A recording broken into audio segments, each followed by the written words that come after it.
Hello दोस्तों, आप सभी को जय हिंद। आज केमिस्ट्री का जो पार्ट 3 का ऑब्जेक्टिव बताने जा रहे हैं। इससे पहले केमिस्ट्री में पार्ट 2 तक जो ऑब्जेक्टिव बता दिया गया है ना। इसके आगे जो भी ऑब्जेक्टिव है उसको आगे है ना बताने जा रहे हैं। आप लोग बने रहिए और इसे सब्सक्राइब कर लीजिए ताकि आपको जो है टाइम टाइम पे जो है हर एक तरह के ऑब्जेक्टिव का जो वीडियो मिलते रहे। तो आइए क्वेश्चन नंबर से स्टार्ट करते हैं। क्वेश्चन नंबर 1 से स्टार्ट करते हैं, है ना। पहला क्वेश्चन है इसमें, कौन सा अधातु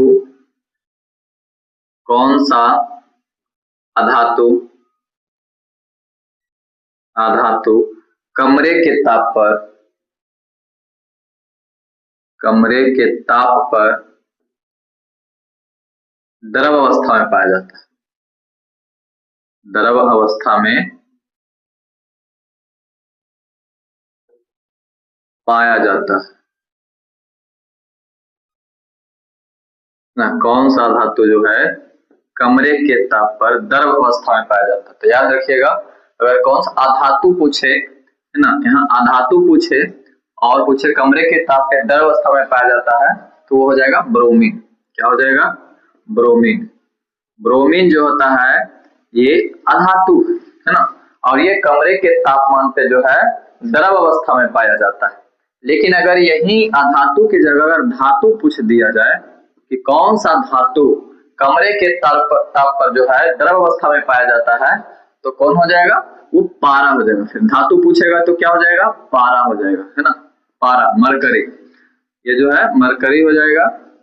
अगर धातु पूछेगा तब यहाँ कंफ्यूजन बहुत होता है, जब है ना क्वेश्चन पूछता है धातु और कितना जो पारा रट के रखा रहता है और पारा मार के चला जो गलत हो जाता है ना।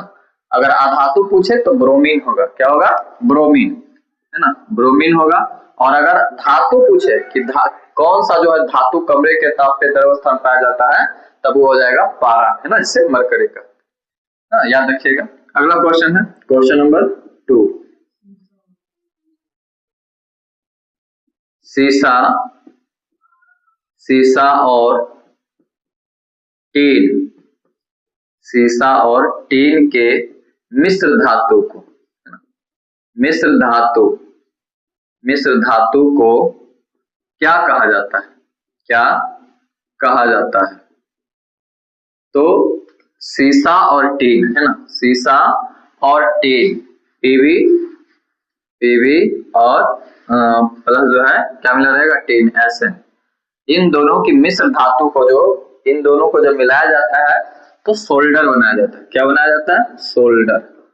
याद रखिएगा, सोल्डर। शीशा और टीन के मिश्र धातु को सोल्डर कहा जाता है। और सोल्डर का प्रयोग जो होता है किसी इलेक्ट्रॉनिक वस्तुओं में धातुओं को जो है जोड़ने में, सोल्डिंग करने में इसका प्रयोग किया जाता है, सोल्डर का, है ना। याद रखना है इसे। क्वेश्चन नंबर 3, कौन से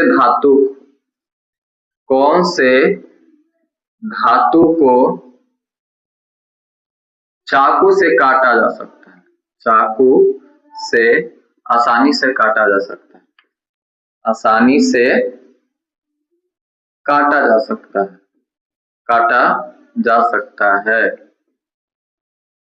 तो याद रखिएगा इसमें कि कार्य कौन सा धातु को चाकू से आसानी से काटा जा सकता है। तो इसमें लिथियम हो जाता है, और सोडियम हो जाता है और पोटेशियम हो जाता है। कौन कौन हो जाता है? किन किन धातुओं को जो है चाकू से आसानी से काटा जा सकता है, जिस तरह से केक काटा जा सकता है उसे इसे आसानी से काटा जा सकता है। कौन कौन हो जाएगा? लिथियम हो जाएगा, सोडियम हो जाएगा और पोटेशियम हो जाएगा। इन तीनों को जो है आसानी से चाकू से काटा जा सकता है। ये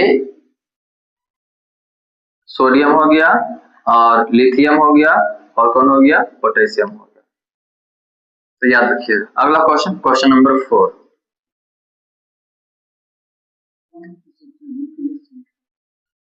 कौन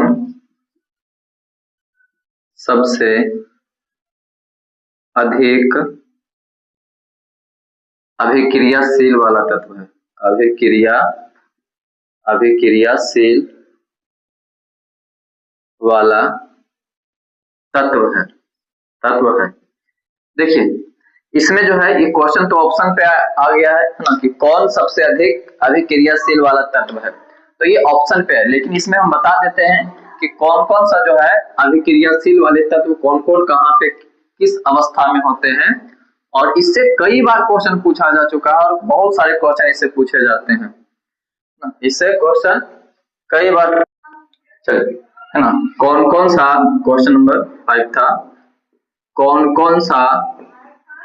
कौन से तत्व अधिक अभिक्रियाशील है।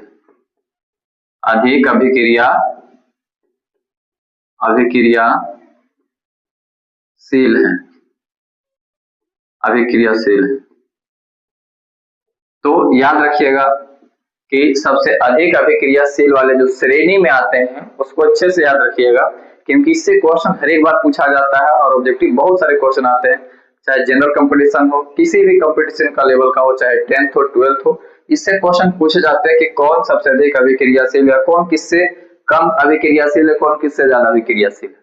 तो याद रखिएगा कि मेन जो इसमें आता है ये सबसे ज्यादा अभिक्रियाशील वाला, जो हम नीचे घटते हुए अभिक्रियाशील वाले में बताएंगे, तो सबसे अधिक अभिक्रियाशील वाला तत्व होता है पोटेशियम। कौन होता है? पोटेशियम। उसके बाद होता है सोडियम। उसके बाद कौन होता है? सोडियम। उसके बाद होता है कैल्शियम, है ना।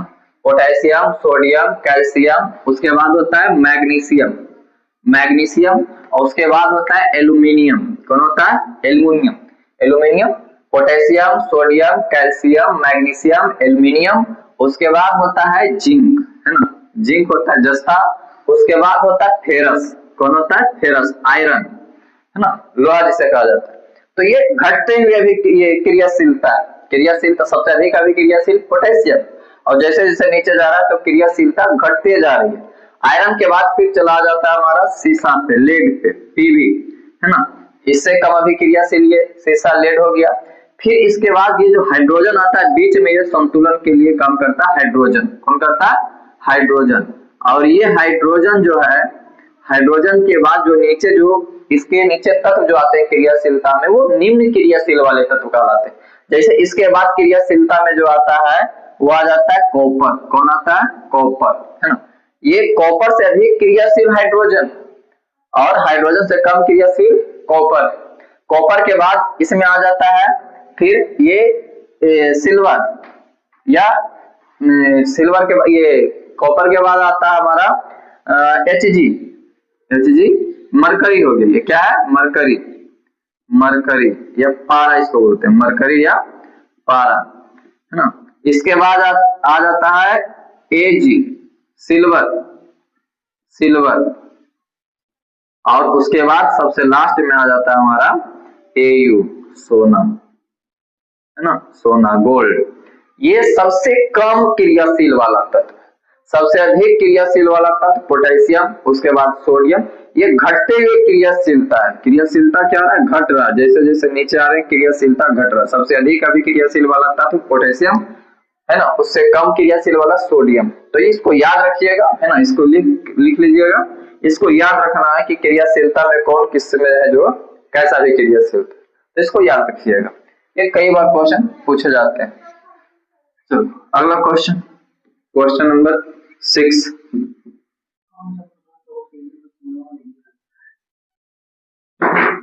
क्वेश्चन नंबर 6 है, कौन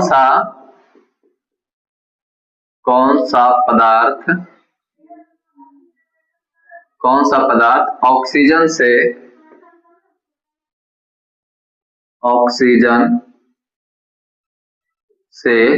संयोग नहीं करता है, संयोग नहीं करता है। समझना इसमें करेक्ट, कौन सा पदार्थ जो है ऑक्सीजन से संयोग नहीं करता है। तो ऐसे इसमें तो 2-3 तरह के पदार्थ हैं, लेकिन ऑक्सीजन से जो बिल्कुल संयोग नहीं करता है वो सोना। ये कौन है? सोना, Au, है ना। कौन है? Au। ये सोना है, गोल्ड। ये जो होता है ये ऑक्सीजन से कभी संयोग ही नहीं करता, इसलिए इसमें जंग नहीं लगता है।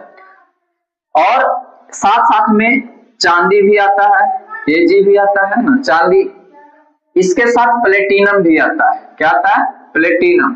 ये भी जो है, प्लेटिनियम भी जो है, ये ऑक्सीजन से उतना संयोग नहीं करता, लेकिन कहीं कहीं कुछ अवस्थाओं में जो होता है ये कुछ ना कुछ अभिक्रिया हल्का फल्का करता है। लेकिन ये सोना जो है ये बिल्कुल अभिक्रिया नहीं करता है ऑक्सीजन से, और इसलिए इसे मुक्त अवस्था में पाया जाता है। ये इसे मुक्त अवस्था, इसे क्या कहते हैं कि कौन मुक्त अवस्था में पाया जाता है? तो ये सोना पाया जाता है, जो किसी से भी क्रिया नहीं करता है ना। ये सोना किसी से भी क्रिया नहीं करता। ये भी थोड़ा बहुत जो है, थोड़ा बहुत करता है। देखते हैं चांदी में जो है कुछ ना कुछ जो उसमें काला सा धब्बा लग जाता है, उसमें परतें बैठ जाती है, लेकिन सोना में ऐसा नहीं होता, क्योंकि ये किसी से भी क्रिया ही नहीं करता। तो याद रखिएगा। अगला क्वेश्चन है क्वेश्चन नंबर 7। शुद्ध सोना, शुद्ध सोना क्या है क्वेश्चन? शुद्ध सोना, तो सोना कितने कैरेट का होता है? कितने कैरेट का होता है? शुद्ध सोना कितने कैरेट का होता है? याद रखिएगा, शुद्ध सोना जो होता है ये 24 कैरेट का होता है। शुद्ध सोना कितने कैरेट का होता है? तो 24 कैरेट का शुद्ध सोना होता है। और ये 24 कैरेट का, कितने कैरेट का? 24 कैरेट का शुद्ध सोना 24 कैरेट का होता है। लेकिन इसका जो है आभूषण नहीं बनाया जा सकता। शुद्ध सोने का जो आभूषण नहीं बनाया जा सकता है, क्योंकि इसमें लचीलापन बिल्कुल जो इतना रहता है कि इसको मोड़ने पर जो है ये टूट जाता है। इतना लचीलापन होता है कि ये मोड़ने पर टूट जाता है, इसलिए इसका शुद्ध सोना जो 24 कैरेट होता है इसका आभूषण नहीं बनाया जा सकता है। इसे आभूषण मतलब जेवर वगैरह बनाने के लिए जो है इसमें क्या किया जाता है? 22 कैरेट का। कितने कैरेट का? भारत में जो है ये 22 कैरेट सोने का, 22 कैरेट सोने का जो होता है आभूषण बनाया जाता है। कहने का मतलब हो गया कि सोना में जो है ये 22 कैरेट तो सोना रहता है, 2 कैरेट जो है इसमें मिश्रण किया जाता है। मिश्रण क्या किया जाता है? तो तांबा का। किसका? तांबा का और चांदी का। तांबा या चांदी का जो है मिश्रण किया जाता है, तब जाके इसे आभूषण में बदला जा सकता है। इसे शुद्ध सोना जो 24 कैरेट का है उसमें आभूषण नहीं बनाया जा सकता। आभूषण बनाने के लिए कितने कैरेट सोना चाहिए? तो 22 कैरेट चाहिए। कितने कैरेट? 22 कैरेट सोना चाहिए। और उसमें क्या मिलाया जाता है मिश्र धातु के रूप में आभूषण बनाने? तो तांबा या तो फिर चांदी मिलाया जाता है, तब जाके उसका आभूषण बनता है। अगला क्वेश्चन, क्वेश्चन नंबर 8। पीतल क्या है? समझिए, पीतल क्या है? पीतल क्या है? याद रखिएगा, पीतल जो है मिश्र धातु। पीतल क्या है? मिश्र धातु। पीतल क्या है? मिश्र धातु। और ये पीतल जो है किसमें किसमें मिला, कैसे बनाया जाता है पीतल? तो पीतल जो है कॉपर और जिंक, कॉपर और जिंक को मिला के जो है पीतल बनाया जाता है, जिसमें कॉपर की जो मात्रा लगभग जो है 70% रहता है। कितना परसेंट? सामान्यता जो रहता है कॉपर ऐसे ये 60-70% होता है, और जिंक जो रहता है ये कितना परसेंट रहता है? तो 30 से 40% रहता है। तो इसमें 30%, कितना परसेंट? 30% जो रहता है ये जिंक रहता है। तो पीतल बनाने में, पीतल एक मिश्र धातु है, और मिश्र धातु कौन कौन सा है वो? तो कॉपर है और जिंक है। कॉपर 70% रहता है, 70%, और ये जिंक जो कितना परसेंट रहता है? 30% रहता है। इसमें मिला के जो पीतल बनाया जाता है। Question number 9।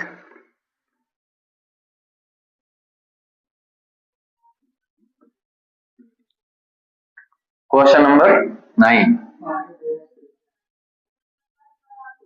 पारे का अयस्क क्या है? अयस्क, अयस्क क्या है? समझिए, पारे का अयस्क जो होता है वो पारे का अयस्क पारा मरकरी। पारा का अयस्क होता है सिनेवार। पारा का अयस्क क्या होता है? सिनेवार। पारा का जो है संकेत क्या होता है? Hg, है ना, Hg होता है। और इसका अयस्क जो है एक प्रमुख अयस्क है सिनेवार। कौन है? सिनेवार, सिनेवार। और इसका संकेत होता है Hgs, है ना। इसका सूत्र क्या होता है? जो ये पारे का जो अयस्क है सिनेवार, उसका सूत्र क्या होता है? तो Hgs। क्या होता है? Hgs। ये इसका अयस्क है पारे का, याद रखिएगा। क्वेश्चन नंबर क्वेश्चन नंबर 10 है, बॉक्साइट। बॉक्साइट किस धातु का एक महत्वपूर्ण अयस्क है? महत्वपूर्ण अयस्क है। अयस्क है। अयस्क बहुत सारे क्वेश्चन अयस्क से आते हैं, तो अयस्क का जो है एक अलग से भी बना दिया जाएगा वीडियो, कौन कौन से किसके अयस्क है, कहाँ से प्राप्त किया जाता है, उसके भी बना देंगे। लेकिन इसमें क्वेश्चन है कि बॉक्साइट किस धातु का अयस्क है, तो बॉक्साइट जो है एल्यूमिनियम का, किसका? एल्यूमिनियम का अयस्क है। एक प्रमुख अयस्क है बॉक्साइट, एल्यूमिनियम का, है ना।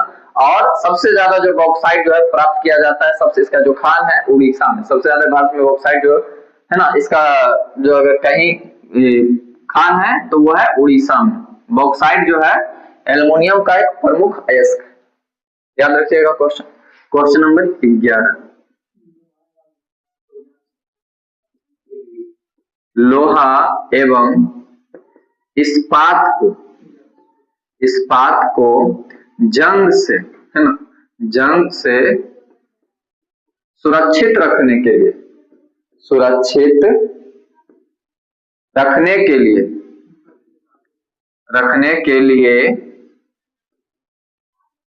उन पर किस धातु, है ना, पर, है ना, किस धातु का पतली परत चढ़ाई जाती है? तो लोहा एवं इस्पात को सुरक्षित रखने के लिए जो है जिंक का, किसका? जिंक का जो है पतला परत चढ़ाया जाता है ना। गैल्वेनाइजेशन जिसको कहते हैं, गैल्वेनीकरण कहते हैं। इस जिंक का जो पतली चादर चढ़ा दी जाती, परत लेप चढ़ा दिया जाता है ताकि ये सुरक्षित रहे।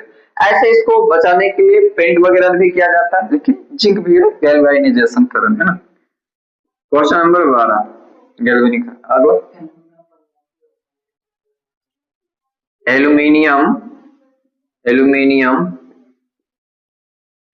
एल्यूमिनियम पर मोटी परत, है ना, उसपे एल्युमिनियम जो होता है उस पे एक मोटी परत चढ़ा दी जाती है ताकि एल्युमिनियम सुरक्षित रहे। एल्युमिनियम जो है उसमें संक्षरण ना हो, उसको क्या कहा जाता है? तो उसको एनोडीकरण कहते हैं। क्या कहते हैं? एनोडीकरण कहा जाता है। एल्युमिनियम पे जो है उसका ये संक्षरण से बचाने के, उस संरक्षण के लिए जो उस पर परत चढ़ाई जाती है उसे को बोला जाता है एनोडीकरण, याद रखिए। क्वेश्चन नंबर 13,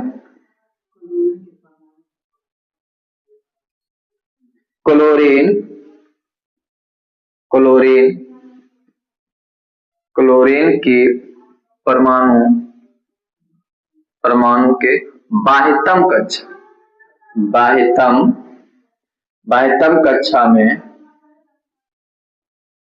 कक्षा में इलेक्ट्रॉन की संख्या कितनी होती? इलेक्ट्रॉन की संख्या, तो याद रखिएगा क्लोरीन का संकेत Cl होता है। इसकी परमाणु संख्या 17 होती है। क्लोरीन की परमाणु संख्या कितनी होती है? 17। अब पूछ रहा है इसमें कि इसके बाह्यतम कक्षा में कितने इलेक्ट्रॉन होते हैं, तो इसकी कक्षा क्या होता है? पहला 2, फिर दूसरा 8, है ना, 18 हो गया, बच गया कितना? 7 बच 10, ये 8 2 10 और बच गए कितने? 7। तो लास्ट कक्षा में 7 रख सकते हैं हम लोग। तो इसके लास्ट कक्षा बाह्यतम कक्षा में कितने इलेक्ट्रॉन है? तो 7 इलेक्ट्रॉन। ठीक है, याद रखना है कि इसके लास्ट कक्षा में 7 इलेक्ट्रॉन। क्वेश्चन नंबर 14,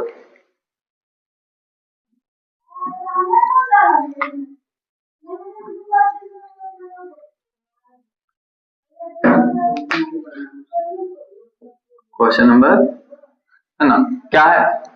सोडियम की परमाणु संख्या कितनी है? तो अब आप लोग जानते हैं कि सोडियम की परमाणु संख्या कितनी होती है। ये सिंपल सा क्वेश्चन है, आप लोग कमेंट करके बताइएगा कि सोडियम की परमाणु संख्या कितनी होती है। क्वेश्चन नंबर आगे है 15, सबसे भारी धातु, है ना, सबसे भारी धातु कौन है?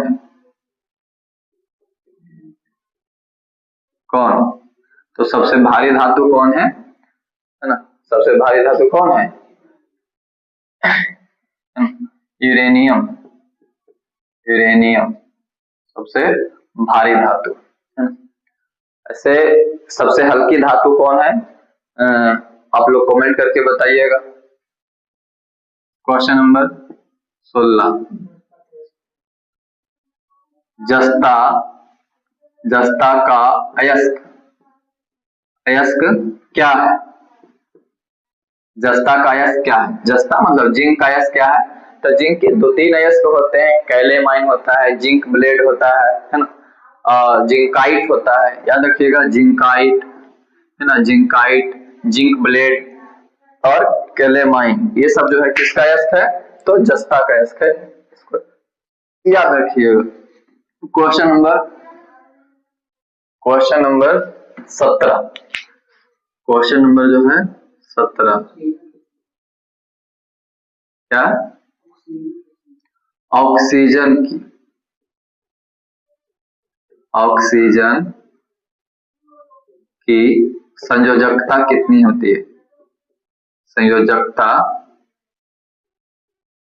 ऑक्सीजन की संयोजकता कितनी होती है?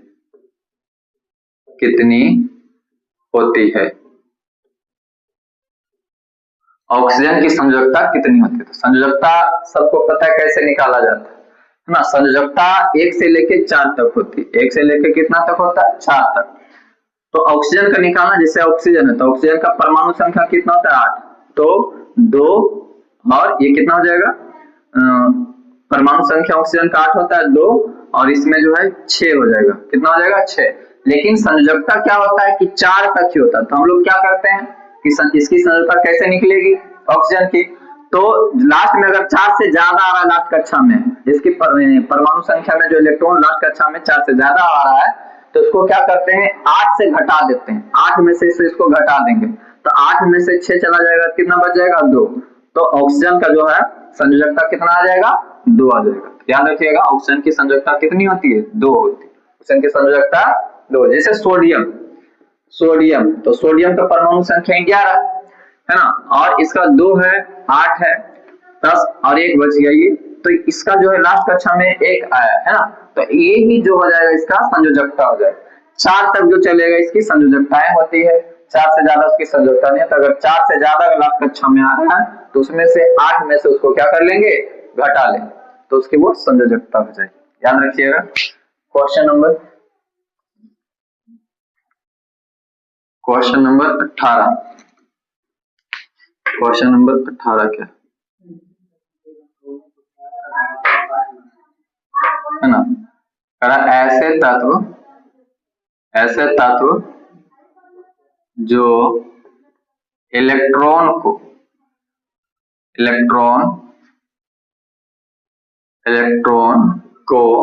त्याग कर धनायन बनाते हैं। धनायन क्या बनाते हैं? धनायन बनाते हैं। उसे क्या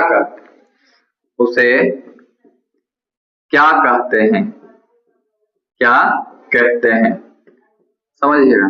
करा ऐसे तत्व जो इलेक्ट्रॉन को त्याग कर, है ना, और धनायन बन जाते हैं, तो उसे क्या कहा जाता है? तो उसे धातु कहा जाता है। उसे क्या कहा जाता है? धातु, है ना। जब कोई तत्व, जैसे सोडियम है, सोडियम की परमाणु संख्या 11 होती है और ये क्या करता है? इसके लास्ट कक्षा में 1 इलेक्ट्रॉन है, तो ये क्या करता है कि अपने जो धातु होंगे, है ना, उसके धातु के लास्ट कक्षा में 1, 2 या 3 इलेक्ट्रॉन होंगे। 1, 2, 3 लास्ट कक्षा में अगर इलेक्ट्रॉन है तो वो धातु होगा, इससे ज्यादा चला जाएगा तो अधातु हो सकता। तो इस याद रखिएगा कि लास्ट कक्षा में जो है अगर इसके 1 इलेक्ट्रॉन है तो क्या करता है? ये 1 इलेक्ट्रॉन त्याग देता है। ये क्या करेगा?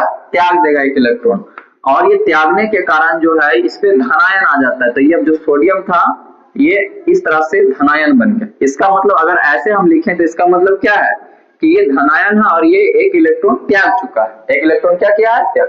अगर ये ऐसा है ना, ऐसे लिखा हुआ, तो इसका मतलब क्या है? इसके पूरा जो है 11 इलेक्ट्रॉन, लेकिन अब इसके पास कितने इलेक्ट्रॉन? 10 इलेक्ट्रॉन, लेकिन अभी इसके पास कितना है? 11 इलेक्ट्रॉन। लेकिन यहाँ अगर हम आयन लगा दें, इसका मतलब ये 1 इलेक्ट्रॉन त्याग चुका है। तो धातु क्या होते हैं? धातु जो होता है इलेक्ट्रॉन का त्याग करते हैं, और अधातु जो होते हैं वो इलेक्ट्रॉन को ग्रहण करते हैं। जैसे क्लोरीन, क्लोरीन इसका परमाणु संख्या 17 है ना, तो इसके 2, 8 है ना और 7, लास्ट कक्षा में 7 इलेक्ट्रॉन। इसे एक की जरूरत है, अपना कोई भी हो अस्थायी होने के लिए अपने इलेक्ट्रॉन का ग्रहण और त्याग करता है, अस्थायी बने। कोई चाहता है कि हम अस्थायी हो जाए, है ना, सभी लोग चाहते हैं कि हम अस्थायी हो जाए अपना। तो ये अस्थायी होने के लिए 7 इलेक्ट्रॉन के लास्ट कक्षा में, इसे एक की जरूरत है अस्थायी होने के लिए। अस्थायी कब होगा? जब उसका अष्टक पूरा हो जाए। अष्टक कब पूरा होता है? 2 और 8, जब पूरा अपने कक्षा भरे रहे तो वो अपना अष्टक पूरा कर लेता है। तो ये 7 है, तो एक अगर इसे किसी से मांग लेगा तो अपना अष्टक पूरा कर लेगा, इसलिए जो है इसमें एक इलेक्ट्रॉन और आ जाएंगे तो ये अपना अष्टक पूरा कर लेगा और ये अस्थायी बन जाएगा, फिर किसी से भी क्रिया नहीं करेगा। तो जैसे एक इलेक्ट्रॉन इसमें आएगा तो ये क्या हो जाएगा? 8 हो जाएगा, और फिर ये क्लोरीन जो है ये इस पे आ जाएगा। इसका मतलब क्या? ये एक इलेक्ट्रॉन ग्रहण किया। ये क्लोरीन आयन, आयन 2 प्रकार के, धन आयन और एक ऋण आयन। तो ये क्लोरीन आयन जो है इसका मतलब है कि इसने एक इलेक्ट्रॉन को ग्रहण किया, और इसका मतलब है कि इसने एक इलेक्ट्रॉन का त्याग किया। तो धातु इलेक्ट्रॉन का त्याग करते हैं और अधातु इलेक्ट्रॉन का क्या करते हैं? ग्रहण करते हैं। इसको याद रखिए। अगला क्वेश्चन,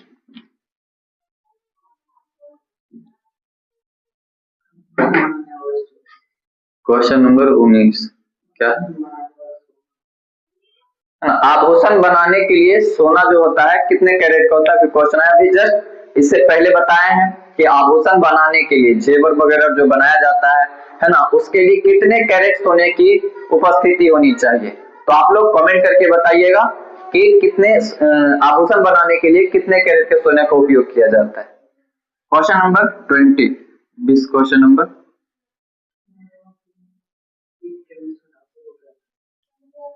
क्या है? तांबा एवं टीन, टीन के मिश्र धातु, मिश्र धातु, इस धातु को क्या कहते हैं? क्या कहते हैं?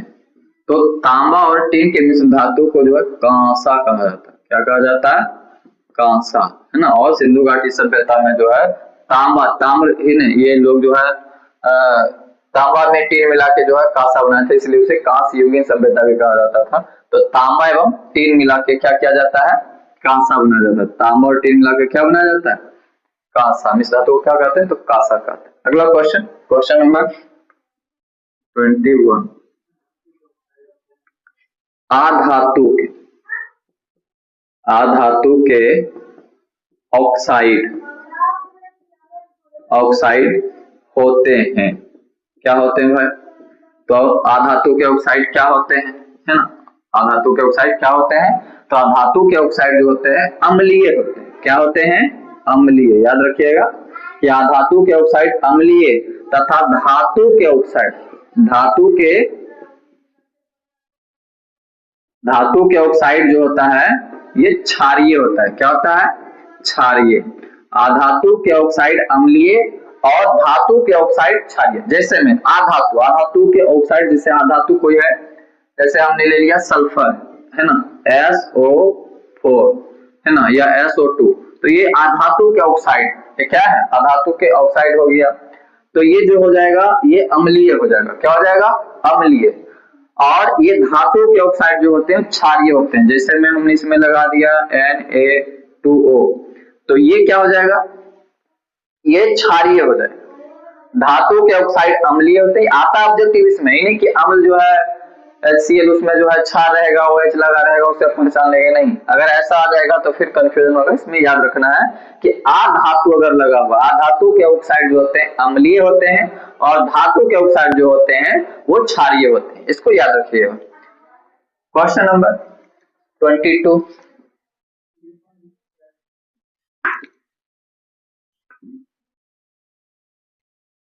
क्वेश्चन नंबर 22 क्या है ना? क्वेश्चन नंबर है सिलिकॉन क्या? सिलिकॉन क्या है? तो सिलिकॉन जो है एक उपधातु। सिलिकॉन क्या है? उपधातु। याद रखिएगा, क्वेश्चन पहले ही बता चुके हैं कई बार ये क्वेश्चन। Question number 23। गंधक, देखिए सब छोटे छोटे क्वेश्चन जो है।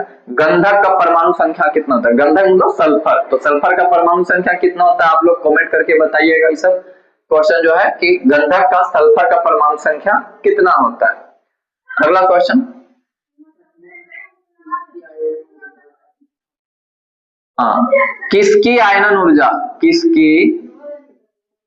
किसकी आयनन ऊर्जा अधिकतम होती है। तो याद रखिएगा फ्लोरीन, फ्लोरीन की जो आयनन ऊर्जा जो है ये सबसे अधिक विद्युत ऋणात्मकता वाला तत्व है, इसकी आयनन ऊर्जा अधिकतम होती है ना। सबसे अधिक आयनन ऊर्जा या तो सबसे अधिक विद्युत ऋणात्मक वाला तत्व कौन होता है, तो फ्लोरीन होता है। इसको याद रखिएगा, सबसे अधिक विद्युत ऋणात्मक वाला तत्व कहेगा तो फ्लोरीन। और उसी का जो है नीचे जैसे इसमें ट्रिक है कि फिर कल बाहर आई है ना अंटी स्टेटिन, तो फ्लोरीन, क्लोरीन, ब्रोमीन, आयोडीन है ना स्टेटिन। तो सबसे अधिक विद्युत ऋणात्मकता वाला जो तत्व होता है वो कौन होता है, फ्लोरीन होता है। और सबसे कम इधर आ जाएगा स्टेटिन में आ जाएगा।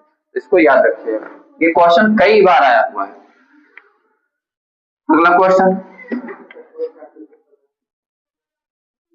सबसे कठोर प्राकृतिक पदार्थ कौन सा है, प्रकृति का सबसे कठोर पदार्थ कौन सा है ना, प्रकृति का सबसे कठोर पदार्थ कौन सा है, तो याद रखिएगा प्रकृति का सबसे कठोर पदार्थ हीरा। कौन है, हीरा जो है प्रकृति का सबसे कठोर पदार्थ है। अगला क्वेश्चन, क्वेश्चन नंबर 26, धातु के क्रियाशीलता का समीकरण इससे पीछे बता चुके हैं, इसी वीडियो में जो है क्वेश्चन बता चुके हैं कि धातु की क्रियाशीलता क्या होती है, सबसे अधिक क्रियाशील वाले तत्व कौन होते हैं, उसके बाद कौन होते हैं, उसको याद रखिएगा। क्वेश्चन रिपीट हो रहा है वो वाला क्वेश्चन है ना ऑप्शन पे। क्वेश्चन नंबर आगे 27, फ्लोरीन की परमाणु संख्या कितनी है, फ्लोरीन की परमाणु संख्या कितनी ना, फ्लोरीन की परमाणु संख्या कितनी है, याद रखिए फ्लोरीन की परमाणु संख्या कितनी है, तो 9। फ्लोरीन की परमाणु संख्या कितनी है, 9 है।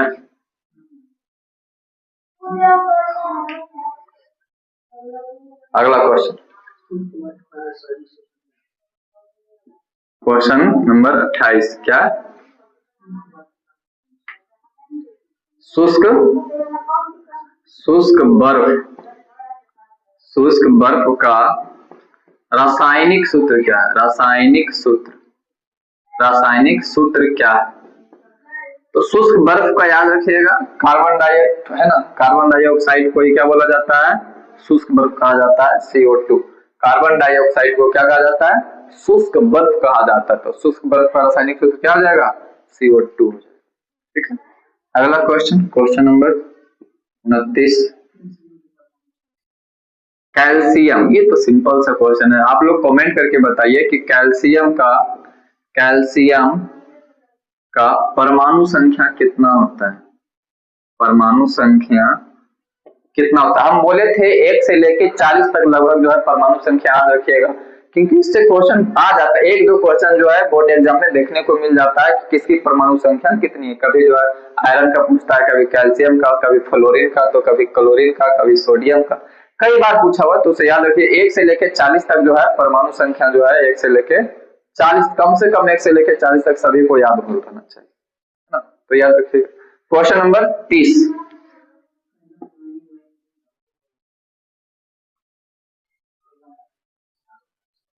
कैलेमाइन किस धातु का अयस्क है, कैलेमाइन कौन सा है, कैलेमाइन किस धातु का, कैलेमाइन किस धातु का अयस्क है। तो ये बता चुके हैं, आप लोग कमेंट करके बताइए कि कैलेमाइन किस धातु का अयस्क है, ये बता चुके हैं क्वेश्चन। ठीक है, पीछे ही बताए हैं, आप लोग अगर देखे होंगे शुरुआत में तो लास्ट में इसमें कमेंट करके बताइएगा। इसका कैल्शियम का भी जो परमाणु संख्या बताइएगा, कैल्शियम का परमाणु संख्या कितना होता है। ये 2 क्वेश्चन आप लोगों पे छोड़ दिया जाता है, आप लोग कमेंट करके बताइएगा कि कैलेमाइन किस धातु का अयस्क, अयस्क है।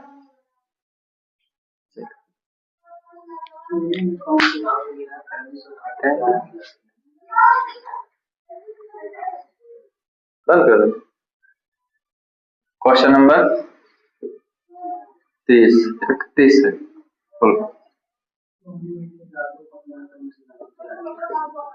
सोना में किस धातु को मिलाकर मिश्र धातु तैयार किया जाता है। तो याद रखिएगा, सोना में किस धातु को मिला के मिश्र धातु तैयार किया जाता है। तो सोना में तांबा और सिल्वर चांदी को मिला के जो है मिश्र धातु बनाया जाता है। मिश्र धातु कहने का मतलब ये हुआ कि इसमें मिश्र धातु इसलिए मिलाया जा रहा है क्योंकि जो शुद्ध सोना होता है वो 24 कैरेट का होता है और उससे आभूषण नहीं बनाया जा सकता, इसलिए इसमें जो है मिश्र धातु मिलाया जाता है। कौन कौन मिलाया जाता है? कॉपर मिलाया जाता है और चांदी मिलाया जाता है, सिल्वर, है ना, सिल्वर मिलाया जाता है। इन दोनों को मिला के जो है सोना का जो आभूषण बनाया जाता है। तो मिश्र धातु यही दोनों में नहीं, याद रखिए। क्वेश्चन लास्ट है ना? क्वेश्चन क्या है? दूसरा क्वेश्चन,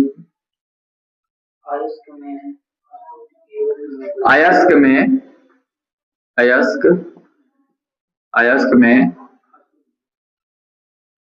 अशुद्धि को उपस्थित अशुद्धि को क्या कहते हैं? अशुद्धि को क्या कहते हैं? तो अयस्क में जो अशुद्धि उपस्थित रहती है उसे गैंग कहते हैं। क्या कहा जाता है? गैंग, है ना। अयस्क में उपस्थित अशुद्धि को क्या कहा जाता है? तो गैंग कहा जाता है। इसको याद रखिएगा। क्वेश्चन नंबर आज जो है 32 तक हमने किया। इसके आगे जो है केमिस्ट्री का क्वेश्चन 32 से आगे किया जाएगा। तब तक है ना, इस पे बने रहिएगा आप लोग। अगले वीडियो का इंतजार कीजिए, है ना। बाकी